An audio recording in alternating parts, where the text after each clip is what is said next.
Good morning, everyone. In the last class, we are trying to discuss with the overloading concept. Like overloading, we identified with the method overloading, as well as we identified with the constructor overloading. So after this, we discussed with the how we can pass object as a parameter here. Right. So here we are passing object as a parameter. So this example also we identified in the previous class. How today we are going to discuss one important concept called Java is a call by value or call by reference here. So this information we are going to discuss here.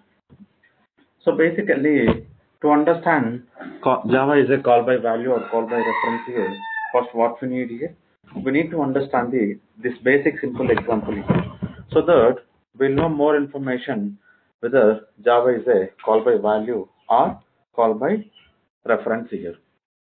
Okay, basically when we're trying to discuss with you this particular call by value, we already identified primitive type related example here. Primitive type related example. So what are the primitive types we are having? Something called byte short into long and float double character and boolean. So these many we are having primitive type data types here. So when we are trying to discuss with you this primitive type data types here, we can call it as a Java is a call by value. Basically, whenever we are trying to pass so this data type as a parameter, so what we are doing here, we are trying to pass the actual value of to this particular parameter. Getting the point. So the actual value, whatever the value we are going to pass, so these parameters are going to load the actual value. And whenever we are trying to discuss with call by reference here, call by reference. So basically, the call by reference will have reference of object here. Call by reference basically will pass any like method parameter or constructor parameter object here. Getting the point. For example, we have a one box class. Here I'm trying to pass test obj. Getting the point. Whenever I'm trying to pass this particular test obj, here inside this particular obj, we are not passing the value here. Just we are passing the reference of this particular object here. Reference of this particular object here. So previously, so where we define this particular example, so box demo 2. Inside this particular box demo 2, now you can observe we created three box object here. Getting the point. While I'm trying to create one more object here, while creating one more object here, now you can observe I'm trying to pass here box 2 here. Getting the point. So what exactly this box 2 contains here? This box 2 contains this particular object information. But here I'm not passing this actual values here. Basically, so these are the actual values here. So 62, 10 and 25. So instead of passing this particular values here, what I'm doing here, I'm trying to pass reference here. Getting the point. I'm trying to pass only this particular reference here. So basically, what exactly this particular reference is doing here. So based on this particular reference here, we are trying to initializing the value. Based on this particular reference here. Now you can see this particular BUX will contain a reference of this particular box 2. Right, here we are passing the reference. The same reference is going to pass to this particular BUX here. So with the reference here, we are trying to getting the value and the same value we are initializing into this particular width variable. Right. Now, when we are trying to pass this particular reference here, now what happens internally? The value we are not going to change here. Whatever the value we are having, we are using the same value. If I'm going to change the particular value, so it's going to affect it into the both cases here, like not only the both. So wherever we are trying to use, all the cases, the particular object is going to change here.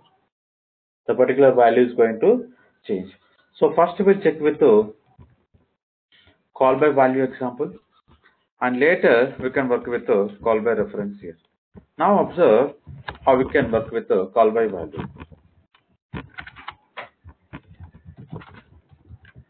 Getting the point. So now I'm having one method here. So method. So what exactly this particular method is doing? Int I comma int j. Int I comma int j. So if you observe, using this particular the component operator I'm trying to update here. So I multiplication equals to 2 and say j division equals to 4. So now if you observe carefully, this is the call by value example we are discussing. So inside this particular call by value, we are having one method. So and we have a 2 parameters. So if you observe carefully, I am not defining any other variables here. Whatever the variables we are having, getting the point.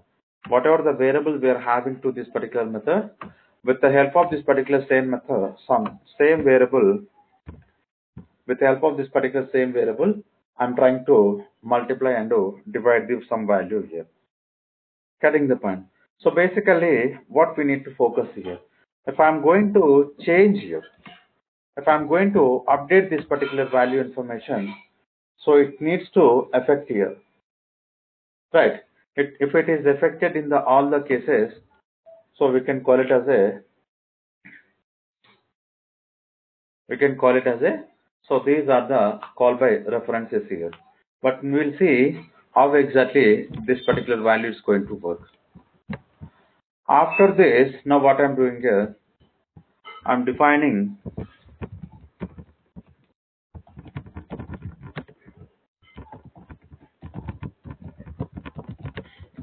main method,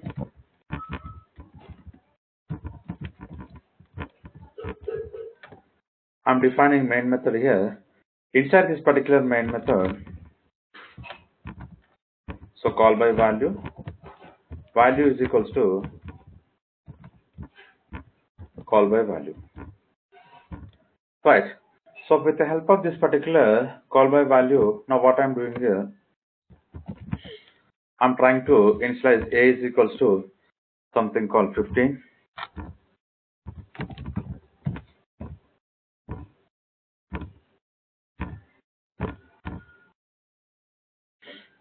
into b is equals to 20. System dot out dot println.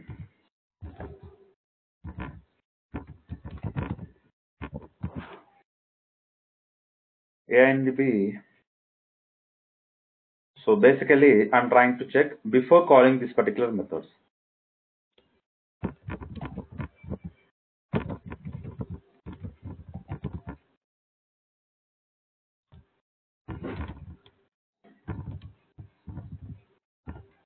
Getting the point.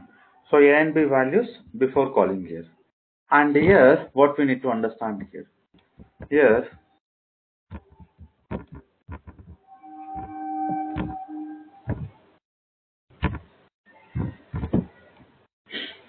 so A and B, I'm trying to print. And after this, with the help of this particular value, I'm calling this particular method, passing A comma B. Getting the point. If you observe carefully, now what I'm doing is, I'm creating one object here, and we have a 2 variables here, and inside is some value.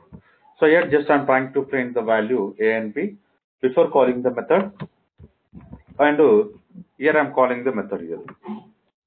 This method we define in the particular class called call by value.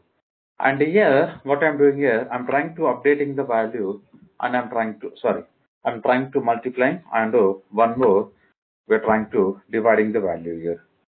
So after this, I want to print the same A and B values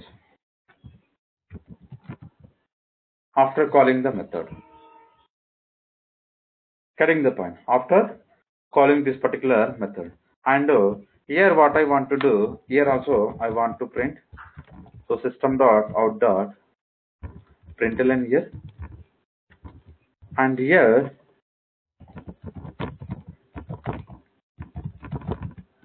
inside method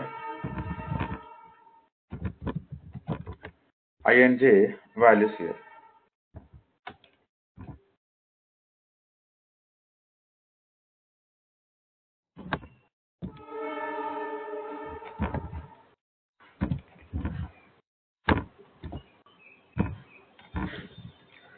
Getting the point. So here ing values here. Now close the main method here, and so we close class level base. Let me save here.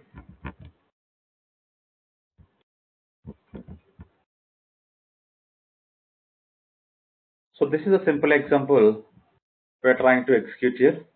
So basically what we are expecting here, if it is a call by value, what happens internally? Wherever we are trying to use, only within the specific location, the value is going to update it here. If you observe carefully, if I'm trying to pass here A and B, here we are passing any reference or we are passing value here.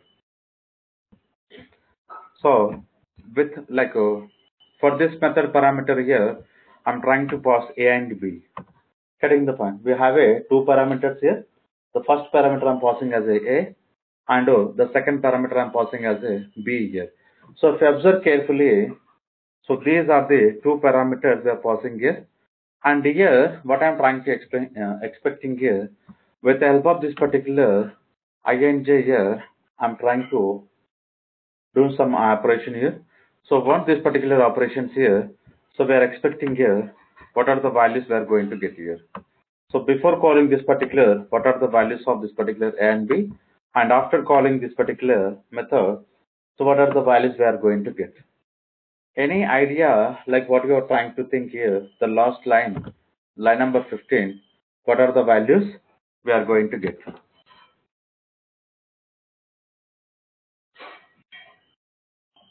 Whether A and B values are going to update or not.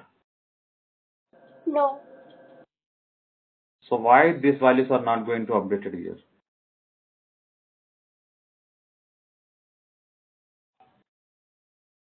because they're passing it as parameters, but it is taking ing. It is printing ing. Yeah, I will become. No, actually, whenever they are Yeah, trying it to will define, change. It will change. it will change. Yes, it. Okay. Any other questions? Anyone trying to explain?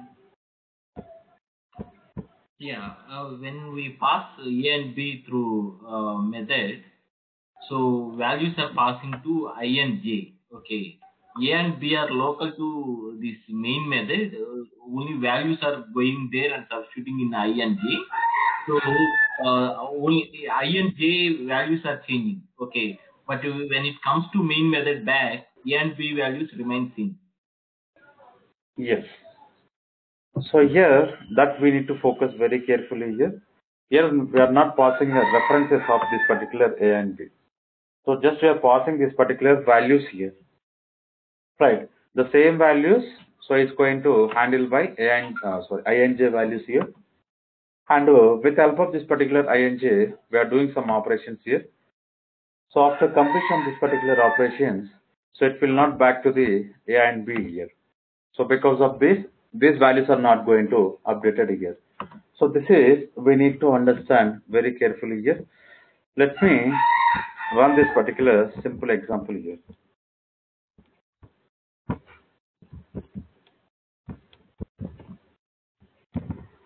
So now I'm moving into this particular command prompt.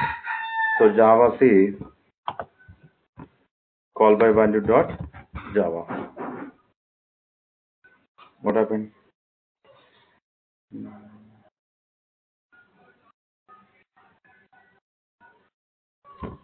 So somewhere we did not close the braces properly.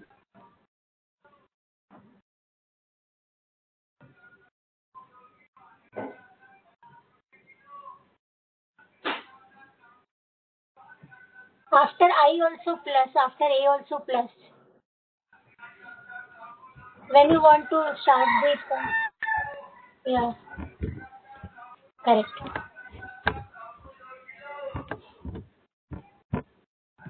Right. So let me clear the screen and compile one more time. It's compiled successfully and call by value. Now you can see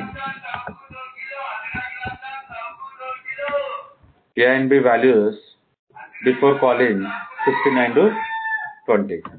So inside this particular method, the values are updated here. Because we are passing as a 59 to 20, so based on some operations here, the values are updated here. And after calling this particular method, now you can expect here, same values we are printing here. We are printing the same values, 59 to 20. So now you can see, before calling the method also we are having 59 to 20. And after calling also, we are having the same values we are printing here. Cutting the point. So this is, we need to understand here, whenever we are trying to work with a primitive data type here, so we are going to achieve call by value. And whenever we are trying to work with a call by reference here. So now we need to understand here how exactly the call by reference is going to work. So only one thing we need to understand carefully here, when we are trying to discuss with the call by value, so when we are trying to work with any primitive data type here, so the primitive data types here, they are not going to pass a reference of this particular values here. So they will pass a value, whatever the value, so which is resides in the variable. So the same value is going to pass to the particular method or constructor wherever we are trying to pass here. Something, if I'm going to change to the constructor. So inside this particular constructor, directly we are going to pass the value here.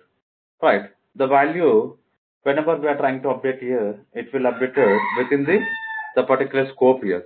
It will not update it into the wherever the constructor is calling here. So for example, we discussed in the previous example, so box demo 2. And you can observe, so this is a new box we are creating here. But here, what we are doing here, we are trying to pass this particular values here. So these values, we are going to update inside this particular constructor with the help of this particular 3 parameters here. We are updating the value. So this particular value, it cannot be updated back to this particular constructor called box to here. Box to here. Right. So because this is we are passing as a value here. Right. So whenever we are changing to this particular box to, so this is not a value here.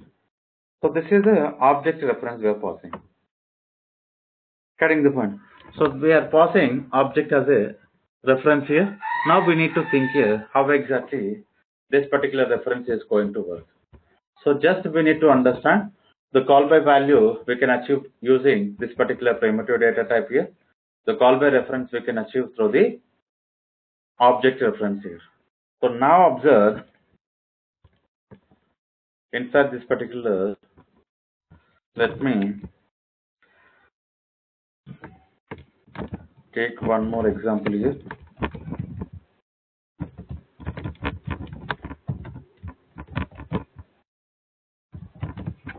Call by reference here. So inside this particular call by reference here, now what I'm doing here,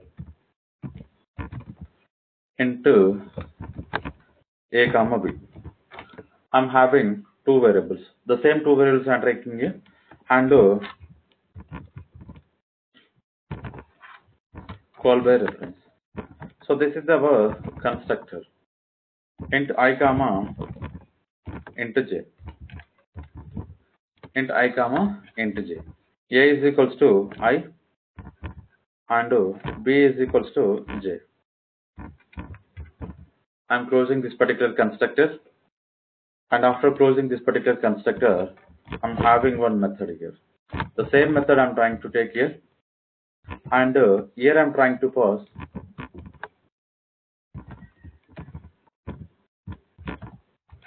call by reference. I'm passing only ref as a variable name of this particular call by reference here. And now what I'm doing here, ref.a, getting the point. So basically for this method, I'm trying to pass this particular object information. Whenever we are trying to pass this particular object information, so we can access this particular a and b instance variables here. We can access this particular a and b instance variable. So if you observe carefully, what I'm doing here, ref.a, I'm trying to multiply and equals to 2. So this particular, the component operator I'm using here, using this particular component operator, I'm trying to work with multiplication.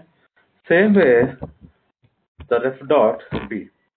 Here I'm trying to work with the division operator here. Getting the point. I'm trying to work with the same division operator here. And I'm closing this particular method. And after this, so I will create main method. I will create main method. So inside this particular main method, now what I'm going to do, I will create object of this particular call by reference here. Call by reference here. Let me create this particular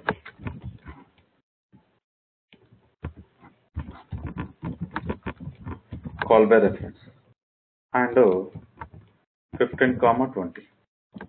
So because we are having two parameterized constructor where we defined here, now you can observe here we defined the two parameterized constructor.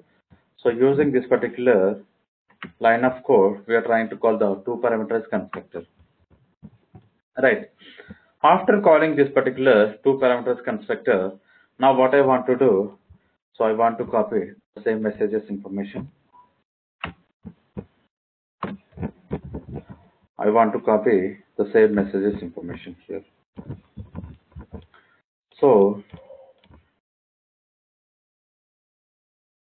here a and b values before calling here.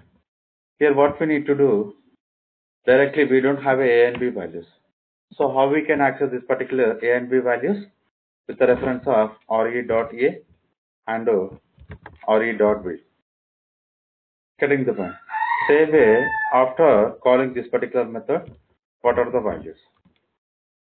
After calling this particular method, what are the values we are going to get?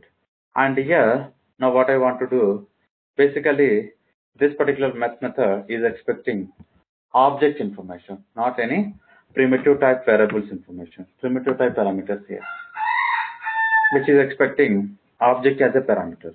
Now what we need to do here, simply we can pass this particular R here. This particular RE. Right. So here we need to change to the RE. Getting the point. So this is important. If you observe carefully, we are creating one object here with the help of this particular two parameters constructor. So now we are trying to find out the value before calling the method. And if you want to call this particular method, we need to create an object. Getting the point. So that we already understand from the previous example here. Now we created object. With the help of this particular object here, now I'm trying to call this particular method called meth. So this particular method, which is expecting object as a reference, the particular object as a parameter I'm trying to pass here. And after calling this particular method, now we are going to understand what are the values. So initially we are having 59 to 20. Initially we are having 59 to 20. Now we'll understand after calling this particular method. Let me save this particular example with a call by reference class name. Java से call by reference dot Java. Okay. So here we need to add RE and we will increase the font size Okay, observe here, I want to close.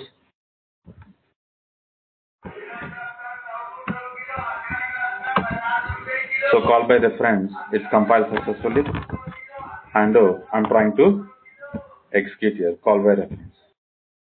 Now you can observe here, we're having two println statements here. The first is printing 5920. Now you can check here, the second one is updated here. The second one is updated here. 30 and 10 we are getting here. Getting the point. So now what you understand here? So whenever we are trying to work with references here, so wherever we are trying to change here, so which is going to reflected into the all the location wherever we are trying to work with the same reference here. Getting the point. If I observe this particular reference here, I'm trying to pass to this particular method, and the same reference is updated the some information, right? And now you can see with the same reference here, I'm trying to print this particular value. Not only printing this particular value, if I'm trying to perform any other operations here with this particular reference here, so we are going to get the updated value here. We are going to get the updated value here. So this is the internal style of this particular object references information here. Getting the point. When we are trying to work with the references, we need to be very careful here, because if you update anything, so it's going to reflect it into the all the cases wherever we are trying to work with this particular same reference here. Right. So this section, it's going to provide the information call by reference here. And previously we work with call by value. Basically the call by value, we are going to have limited scope here, because when we are trying to like calling the method, what happens internally, the actual value we are going to pass, and whenever we are trying to update the actual value, it's not reflected into the previous location wherever the particular method is called here. But it is not applicable to the same to the references section here. The references section is different here, because we are going to connect with our object from the heap memory here. Getting the point. Wherever we are trying to work with this particular reference section, directly we are communicating with our heap memory locations here. And if we change anything here, the value is going to change in our heap memory location. So because of this particular change in the heap memory location, we are going to get the updated information into the all the location here. So this is all about the call by references here. So any questions here, call by value and call by references?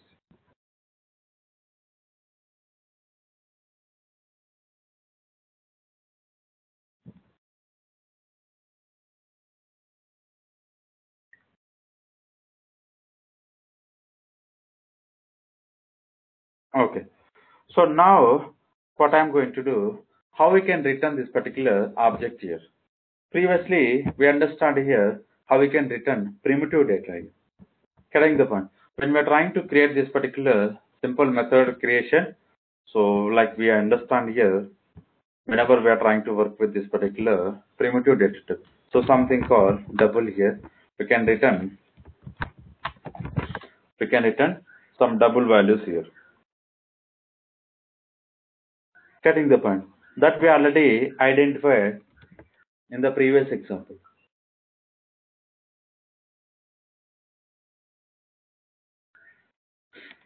Now, so instead of returning this particular primitive type here, I want to return object as a return type here. Object as a return type here. So what is the object as a return type here? So something called call by reference here. So this particular method is trying to return the call by references here. So how exactly we can return this particular call by reference as a return type here? So we'll understand the simple example here, how exactly this particular objects will return.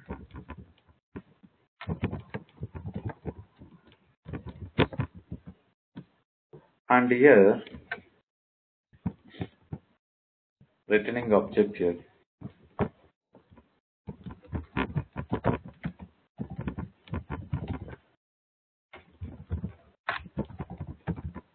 I'm trying to work with the class name called return obj. Inside this particular return obj, we are having one variable called int a, and I'm trying to create one constructor here with one parameter. A is equals to I. And after this, now what I'm trying to do, return obj, the name of the method, increment by 10. So this is the name of the method I'm creating here. And internally, what I'm doing here, I'm trying to creating an object of the same object here. Return obj is equals to new return obj, and we are having one parameter, like the constructor is taking one parameter. So here a plus 10, because we are in the same class, directly we can access this particular a variable here, and with the help of this particular object creation, and I'm trying to return obj. So this is all about this particular method creation. And now you can observe, so this particular increment by 10 method is trying to return object here. Getting the point? So previously we understand here the primitive data type return types here. Now we are trying to work with a custom data type, which basically whenever we are trying to create any class, so the class will have a different data type here. So this particular data type, we are going to call it as a custom data type here. And with the help of this particular custom data type, we are trying to return from this particular method called increment by 10. Okay, now I'm trying to work with the main method.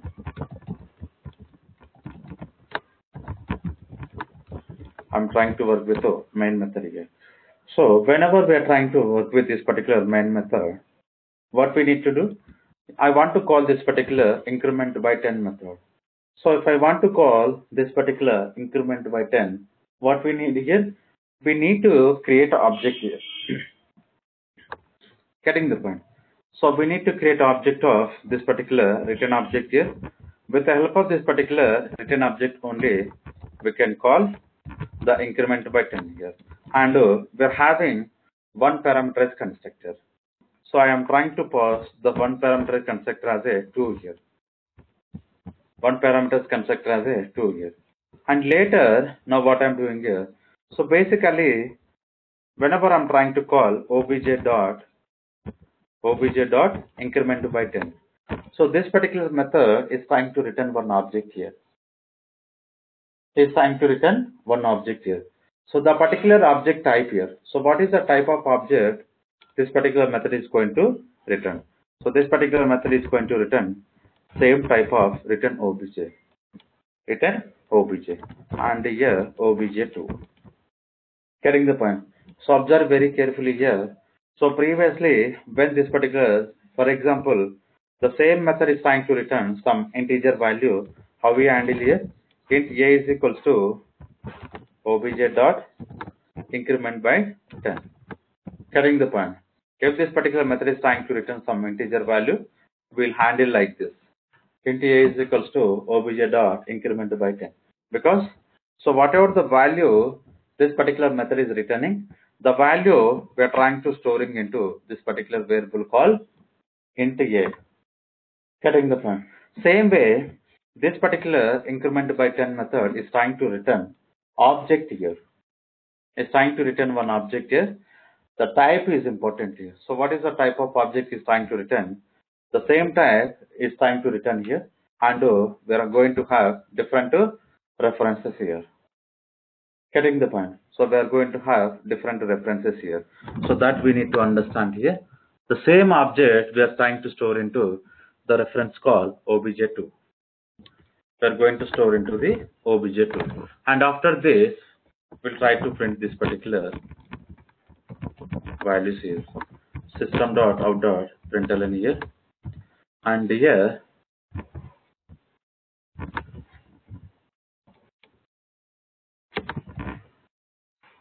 so obj.a,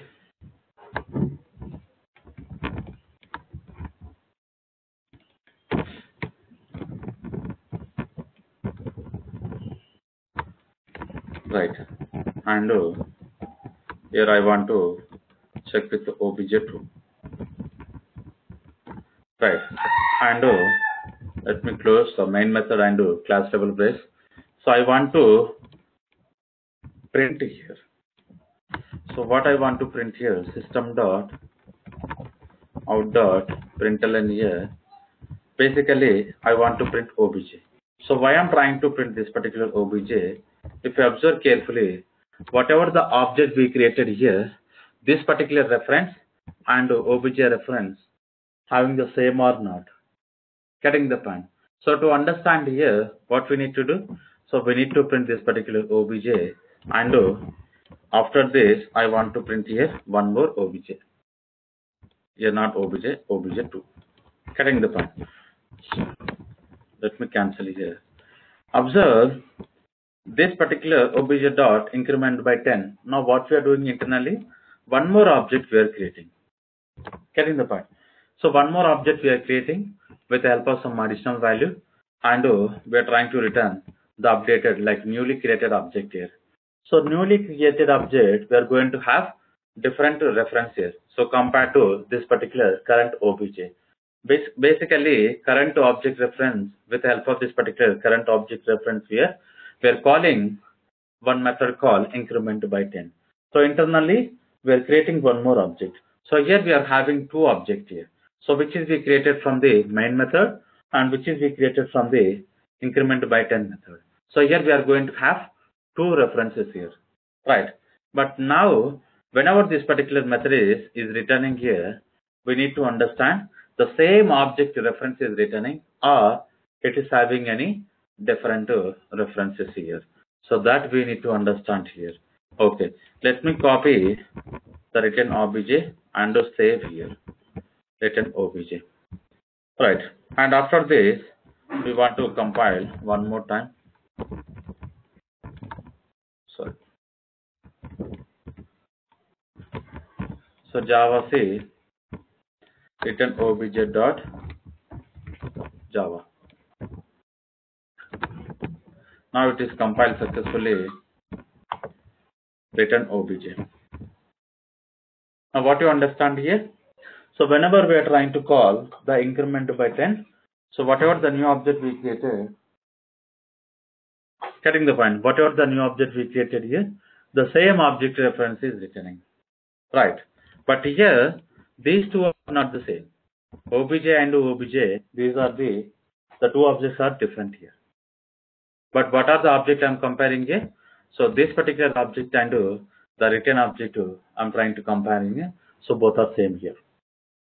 Both are same here. This we need to understand here. Basically, here we are not creating one more object here. So whatever the object is created here, the same object we are returning here. So it will not create any object here. So it's going to copy the same reference to this particular obj2. Right. Now you can observe the two println methods here. So the first one is returning a value 2, and the second one, the obj2 is returning 12.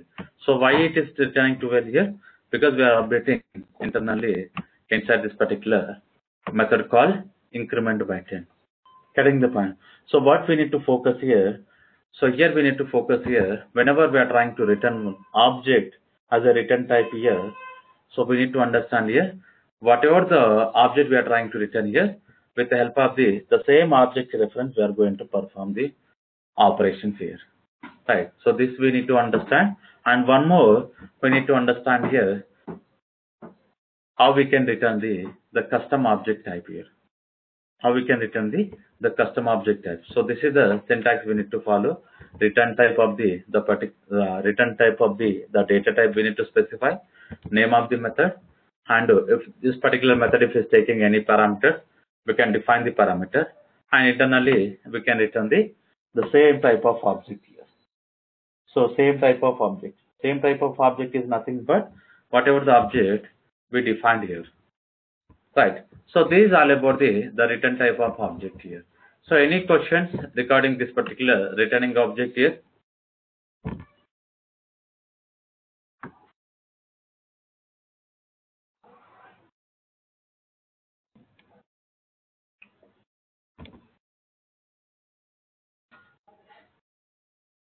Okay.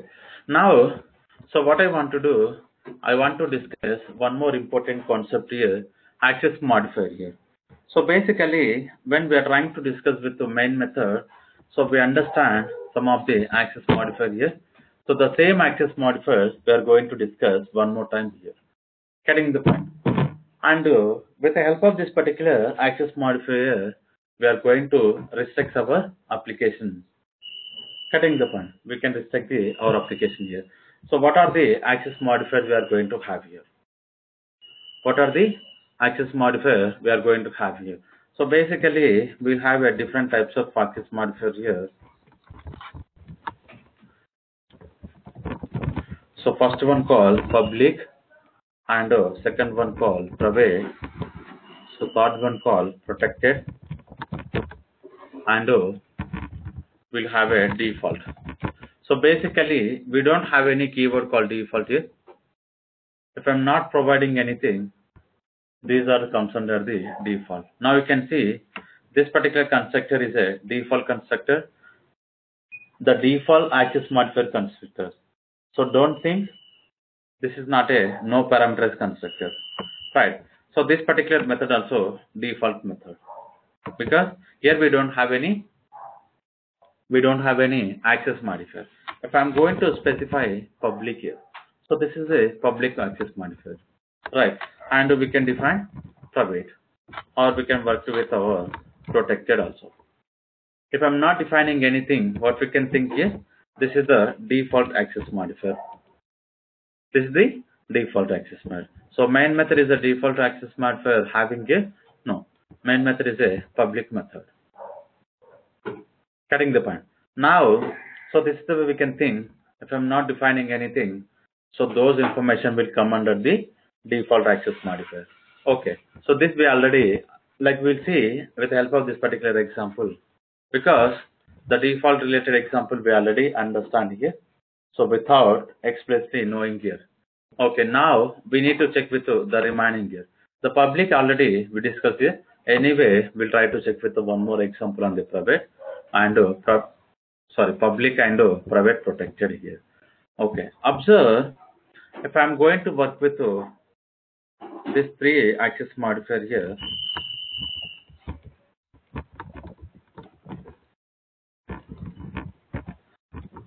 let me create one more class here.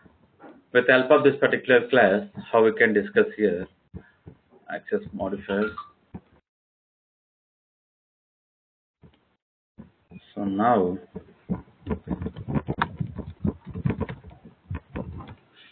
I want to work with the name of the class called access test. So using this particular access test here, now what I'm doing here, basically this is a default access modifier.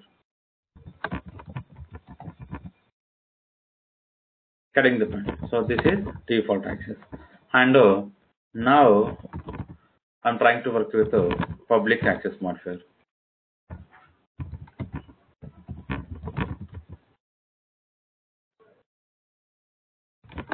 Public access, and this is private access. Getting the point. So the protected information we can discuss when we are trying to work with packages sections here.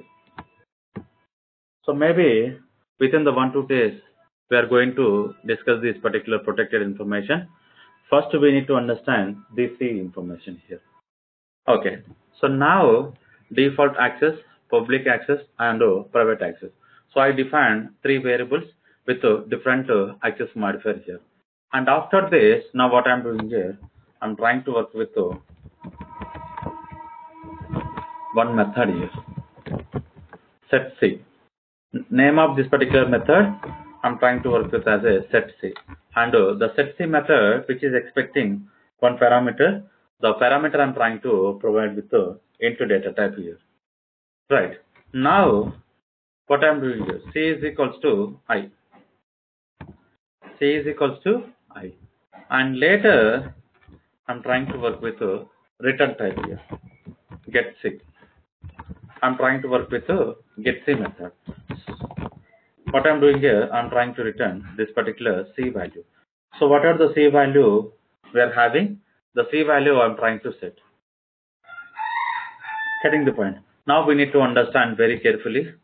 So these are the three variables. With the help of this particular set C method, I'm trying to set only the C variable. With the help of this particular get C method, I'm trying to get only the C variable value. Right. Now, so what I'm trying to do, we'll connect with our main method.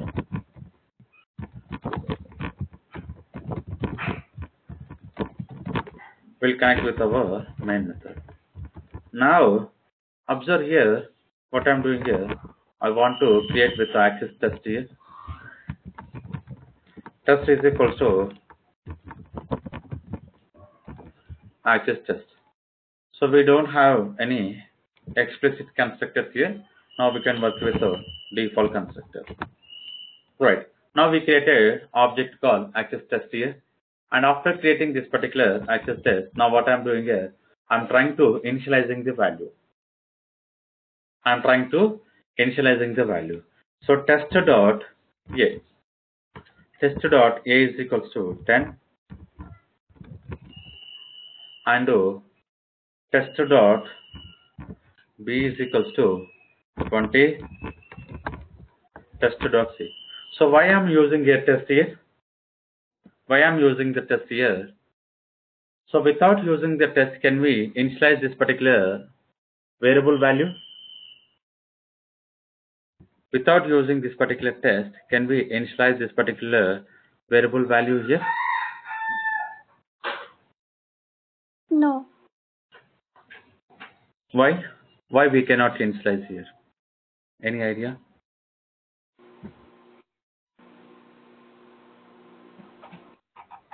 Yeah. Because we haven't Initialize- declared before.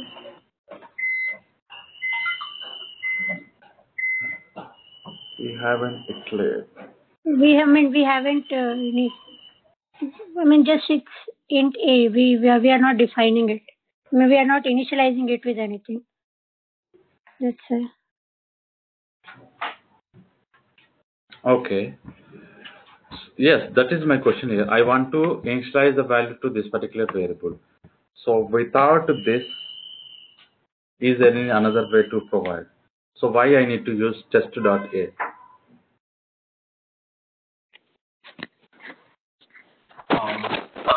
So otherwise, probably we can call setC method, test.setC, and pass that can value, so that C will be initialized. What about the remaining two, A and B?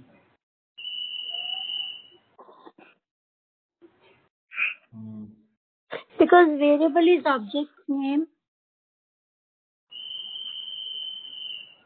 Variable is object name. So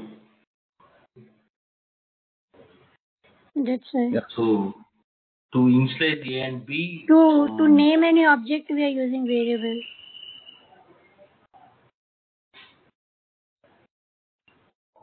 one way is probably we need to write constructor to initialize A and B. So otherwise, we need to initialize through object reference. Okay. So if I'm going to initialize without this, what happens here? The line number 13, without this particular object reference, I'm trying to initialize A is equals to 10.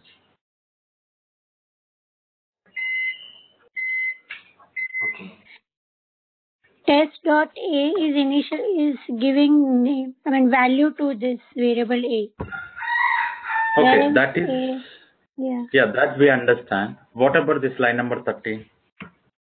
If I am trying to initialize a is equals to 10, what happens? Nothing. I think we can. I think it will show the error like variable cannot be defined, something like that for a. Okay, right. So if I'm going to initialize like this, int a is equals to 10.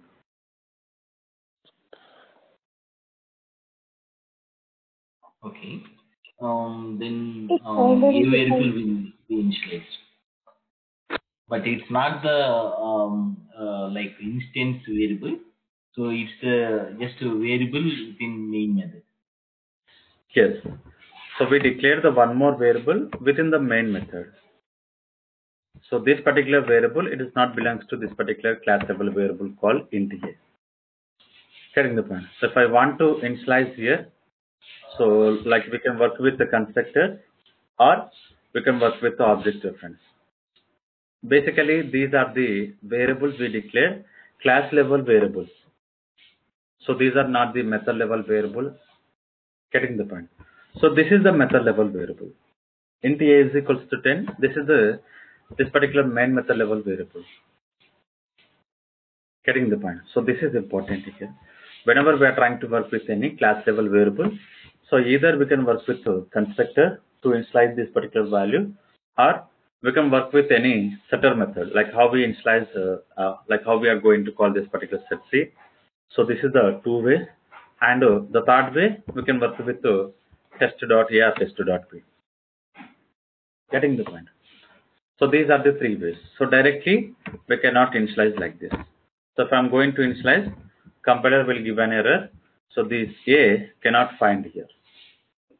Even though if we declare here, because we are trying to initializing the value within the main method. So this is important here. Okay. So because of this, I'm trying to work with the test.a. With the help of this particular constructor, we did not initialize. So we have a one scope. We can work with the object reference. We can initialize the value. Right. Now, test C is equals to, I'm trying to initialize 30. Getting the point. So whatever this particular line number 15, so can we use a test C is equals to 30 here?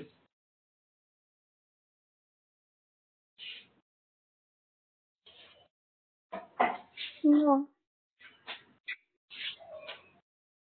So Yeah, why we I cannot? feel it's like Because he is already getting value from I. Set So, yeah. I think we can initialize because it's a private variable and accessible within the class. Okay, main method probably we are calling within the class, right? Within the same class, so it can be initialized. S.c equal to that. yes. So even though this particular variable it is a private, we are in the same class. Basically, this particular private access is going to allow the users can perform any operations within the same class. If they are trying to access from outside of this particular class, so we may get an error here. So this is indicating this particular private access modifier here, and so this particular private is going to applicable for the variables and methods, constructors. Right. So now we'll see regarding this particular example. After this, what I want to do, I want to print all the values here.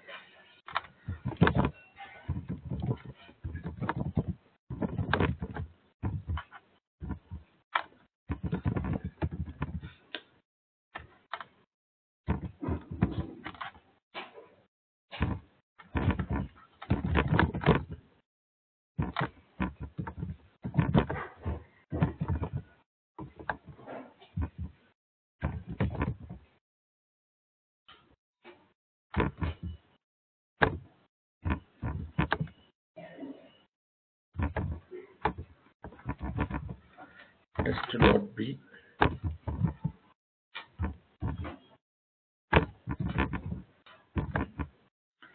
test.c. Right.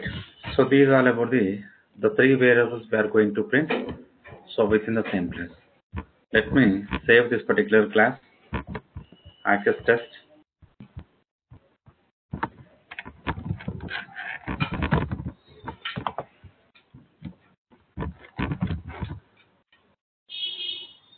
So it's compiled successfully. And do access test. Now we can observe ABC and AB and C value here.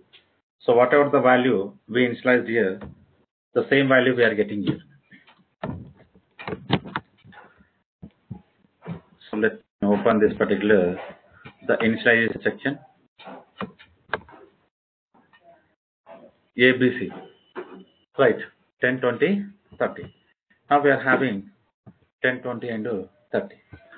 So if you observe this particular section, if I'm going to move another class here. So for example, so which is the best one?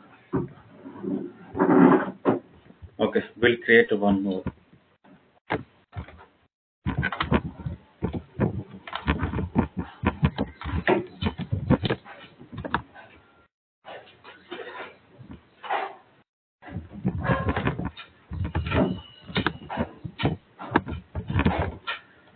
So now you can see the main method section I moved from access test to ACC test. Getting the point. So this is a different class we are creating here. Okay. Now observe. Again, I'm going to compile the same code here with the help of this particular main class. So what is the main class here? So this is our main class here. So from this particular class, we are creating this particular access test and we are initializing the value. Okay. Observe. So Java C, ACC. We haven't initialized ABC, right? So now you can see here what we are doing here. Yeah. ABC we are not there. So directly we cannot. Yeah. Already we don't have ABC variables, right? We haven't declared it before.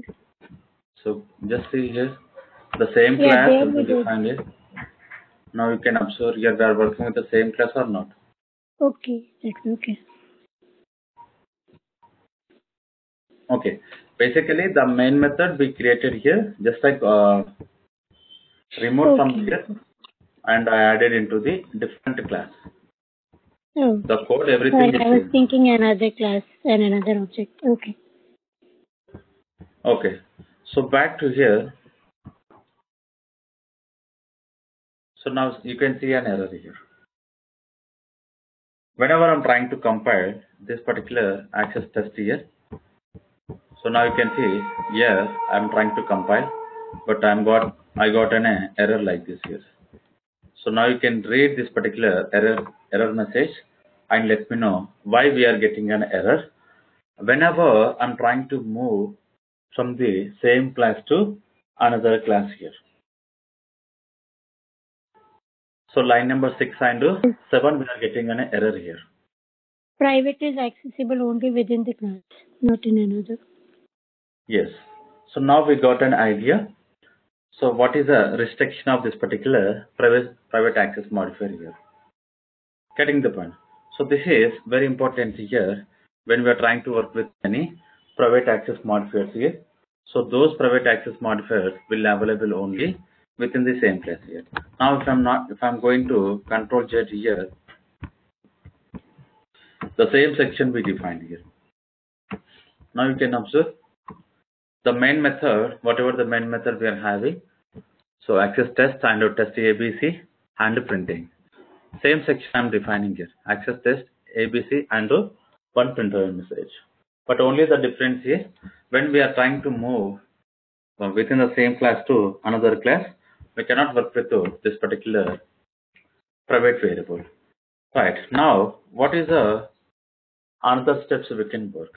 So instead of doing like this, test dot set c. We are having one method here, set c. We can initialize the value. Getting the point. So I'm trying to save. So we can initialize the value. So is it to find, or it's going to give any error, the line number 8 also. So here I commented the line number 6, the initialization logic here. Now I'm trying to initialize with one method which we define inside this particular access test class. Getting the point. Set C. So basically, what is the purpose of this particular set C method here? It's trying to initializing the value here. It's trying to initializing the value. Right. Same thing we're trying to do from this line number 7. Right. Now only the line number 6 we are going to comment out. We can handle the particular error, whatever the error we got here. So any other line also we need to handle here.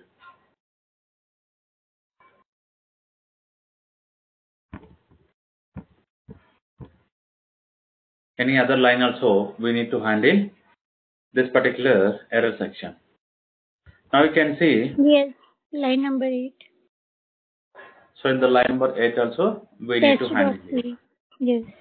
So we cannot work with test.c. And here, what is the method we can work here? Get C. Get C. Get. We have a method called get C method here. With the help of this particular get C, is trying to return the C value here. Okay, so back to here. I want to save this particular access test method. Sorry, access test class here. Let me compile one more time. Now you can observe it's compiled successfully.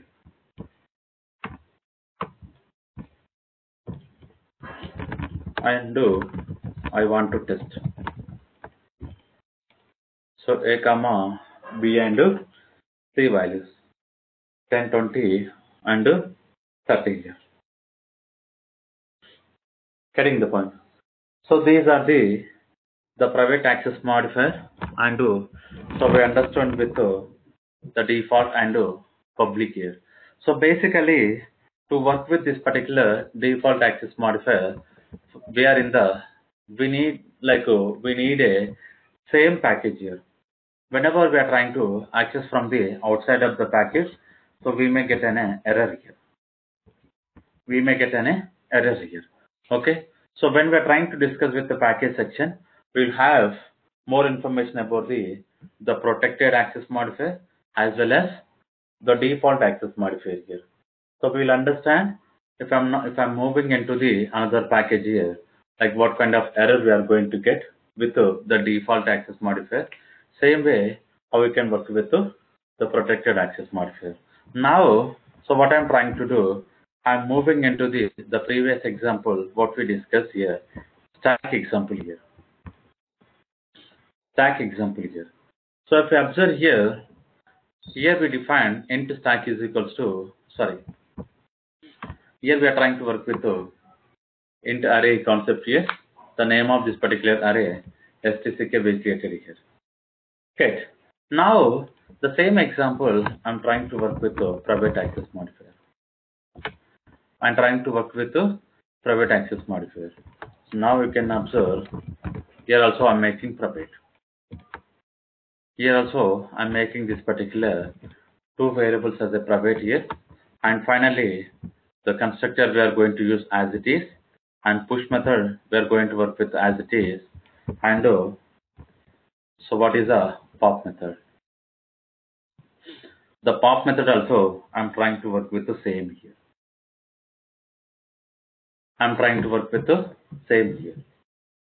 Alright, now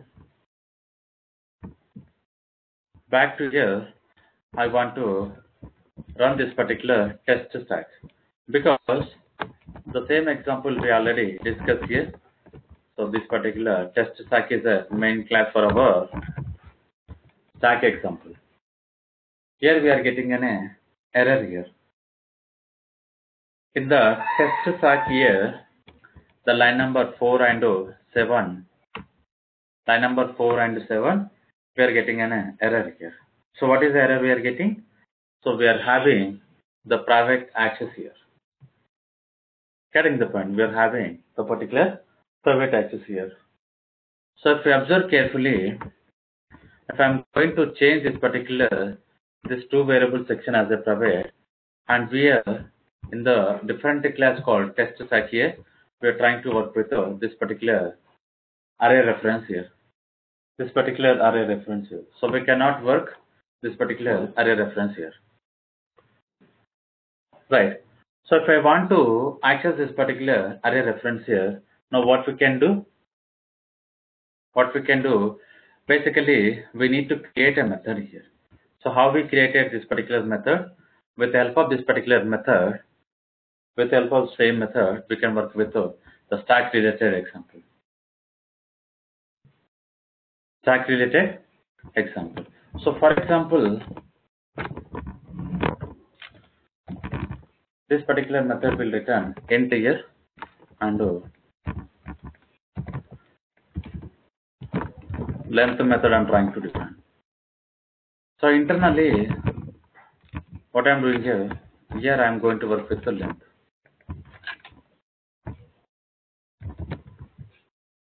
Here I'm going to work with this particular length here. Let me save this.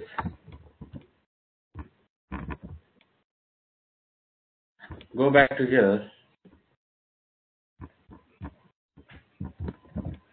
So this is a method we are defining.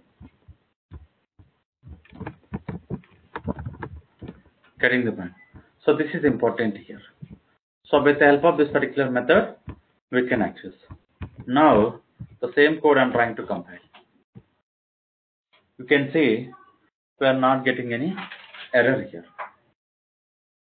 Getting the point? So this is the way we can handle the private access modifiers here.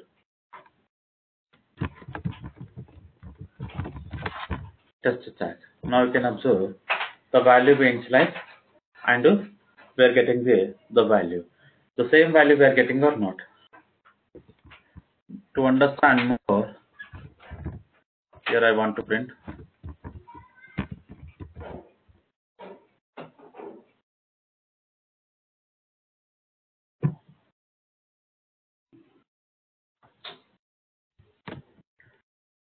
stpop.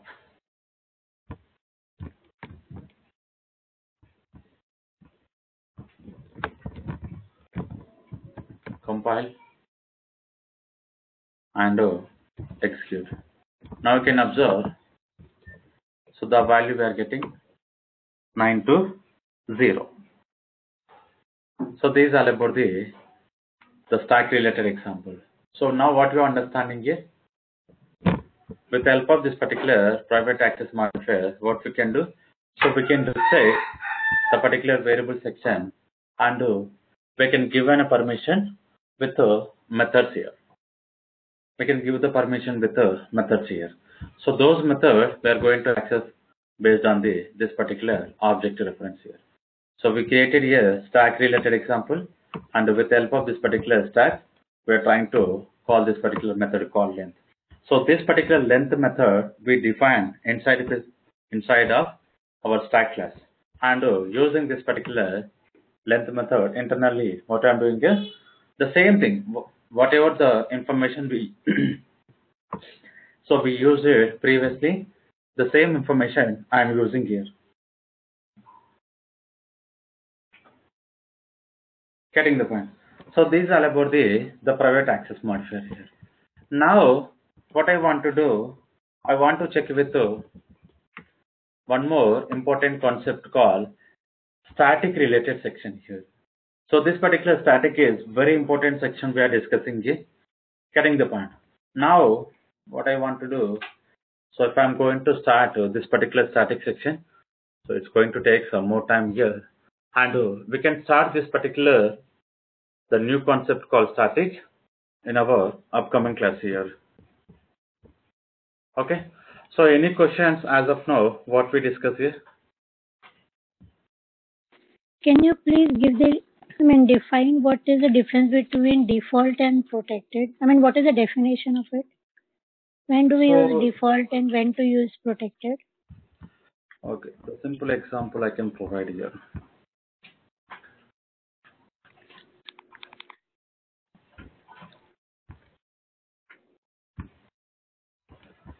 Now you can observe, here I am creating one package. So com.test. Right. Remove the package information. So inside this particular package here, now what I'm going to write, I will define one class. Something called, what is the latest example? Okay, access test.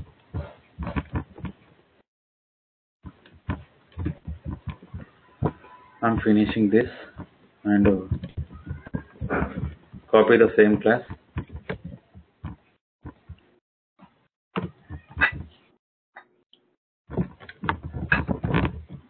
Right. Now we define these many variables here. Okay. Now what I'm trying to do, okay, we'll keep as this. From this particular default package,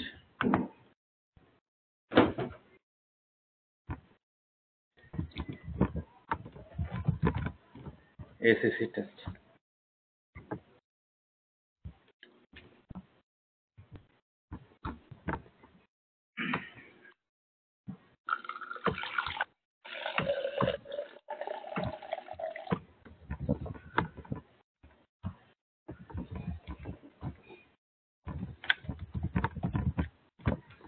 Let me save all the classes here. Now I want to import.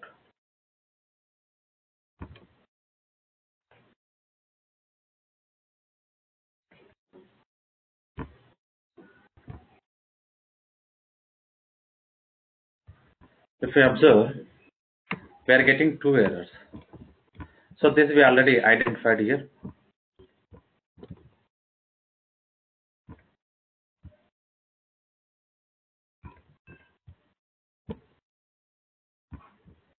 Let's see why this error is giving error. Okay, basically, okay. Now, first what we need to understand. So what are the default access modifier we are having? So set C also default access modifier. The A variable also we are having default access modifier. The get C also default access modifier. So we are having two methods and one variable.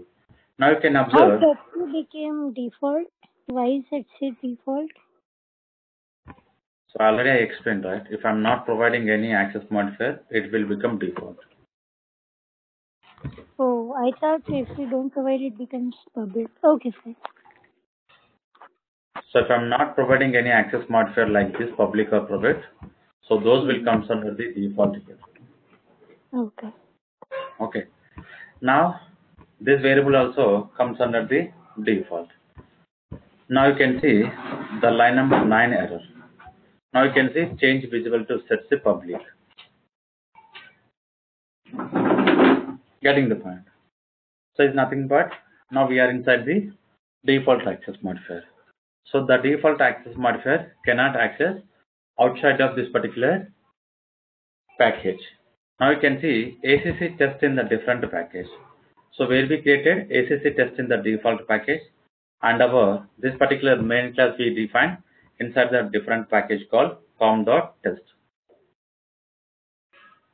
Getting the point, com.test. So because of this, we are giving an error here. Set C we are getting an error, and now we can see the line number 6 also. So change the visibility to public here. Change the visibility to public. Right. So these are the two information. And one more we are getting an option here. So create a getter and setter for this particular A variable. If I'm going to use this particular getter and setter here. So now you can observe those two setter and getter methods we are going to get as a public here, not any private here. You can observe inside this particular access test, these are the two methods is created, set here and get here. But these two methods having the access modifier here public.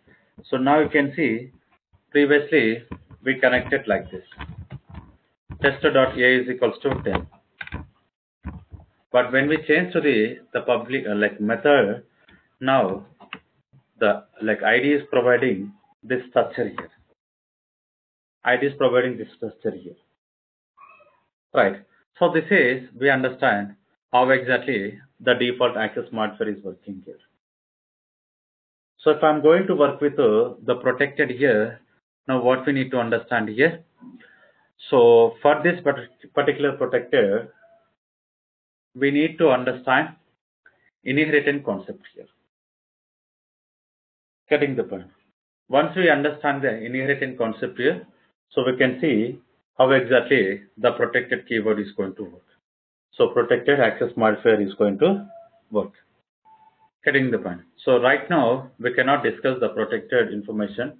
So at this time, first we need to discuss the static, and later we'll discuss the inheritance concept. So once the inheritance concept is completed, we'll move on to this particular protected access modifier here. Okay. So most of the time we'll try to connect it with our variable with the private access modifier, and the method we are going to work with the public here. So why we are going to work with the public here? So basically only we are giving an access to the method as a public. We can access from the anywhere. Once our object is created for this particular object, we are going to access this particular method here.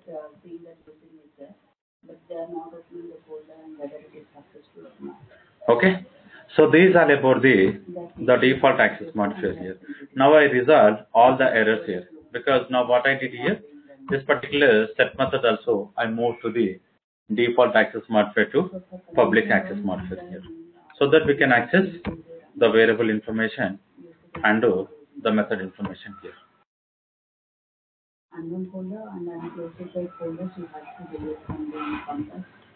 Any questions? Yeah, no questions. It's fine. Okay. So basically, so what I want to provide the information. So for my some personal work tomorrow and after tomorrow, so we don't have a class, and we'll continue on Monday. And some Monday we are going to discuss this particular static related example. So once the static is completed, we'll move on to the inheritance concept. So we'll try to continue the next weekend also, so that we can continue whatever the classes we miss. We'll try to cover up those information connecting one weekend here. Okay. Okay. So we'll what is this ID, Eclipse ID? How can we download this one? So to download, no, for core Java related, you can download any version here, no problem. But when we are trying to discuss with the Spring and other frameworks here, so we need a Java EE. So in the IDE, we'll have Java and Java EE, different information we are going to have. So let me provide. So those sections.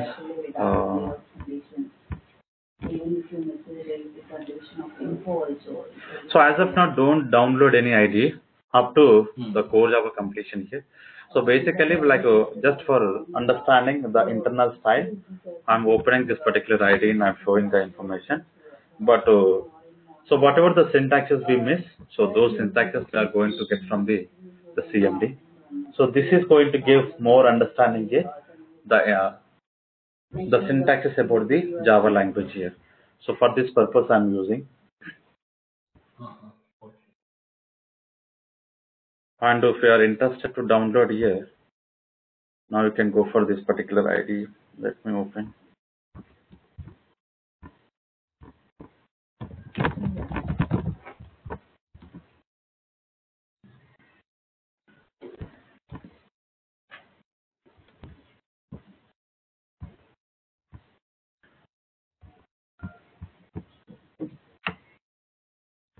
So here you can see get ID. Now you can work with download packages. You can take for the letters also, it's going to work, no problem. But here now you can observe. So this is going to work for the core Java related example, and this particular is going to work for the web application related. Now we can download this. So it's going to, like, using this particular ID, we can work with the core Java related concepts, as well as we can work with any web application related examples here. So this is my suggestion. You can download this Eclipse ID for enterprise Java and web developers. Yeah, thank you. Only the difference here, like, we are not going to see the prospective here. This particular prospective we cannot see, Java EE. When we are trying to download from this particular this Eclipse IDE, we cannot see Java EE prospect. Only the difference here. Yeah, sure. Thank you. Okay. So we'll continue on Monday. Yeah, sure. Yeah, can you please once tell what are the topics you have covered so far from Core Java? So, like, as of now, we completed the syntaxes about the primitive data types, and we completed the class, the object creation section, and we completed about the method overloading concepts. Like, basically, here two things we completed from the OOPS concepts here. One is the encapsulation, and one more is polymorphism here. So I will explain like how exactly the encapsulation and polymorphism is going to work internally on Monday class. So basically what I'm trying to think here, once the static and inheritance is completed, so we are almost too close to the OOPS concepts here. Abstraction and inheritance we are going to complete. So once we are completed the OOPS concept, the basics, the core Java concepts will be completed. And we are going to discuss with the advances like multi-threading and exception handling and collection frameworks. And we are going to discuss with our Java 8 features. So these are the main concepts are pending. Okay. Thank you. Okay.